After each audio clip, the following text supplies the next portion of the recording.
बचपन से ही कानूनी पेशे के बारे में पुरजोश रूही ने हनमकुंडा में इंटर तक तालीम हासिल की और उस्मानिया यूनिवर्सिटी कॉलेज से LLB और LLM पास किया। इनके वालिद महमूद वरंगल डिस्ट्रिक्ट कोर्ट में वकील और सरकारी वकील के तौर पर काम कर चुके हैं। रूही ने 2016 में तेलंगाना बार काउंसिल में अपना नाम दर्ज करवाया और सबसे पहले वरंगल कोर्ट में बतौर वकील काम किया और आला मकासद तक पहुंचने के लिए तेलंगाना हाई कोर्ट में अपनी प्रैक्टिस शुरू की।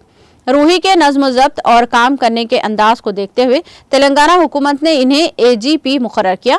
साबिक केसूदरम मार्केट कमेटी के चेयरमैन G संजीवा रेड्डी, कांग्रेस कायदीन स्वरपनी नागेश्वर राव, बार एसोसिएशन के साबिक सदर आनंद मोहन वरंगल ने रूही नबीला के बतौर AGP तखरुर पर खुशी का इजहार किया।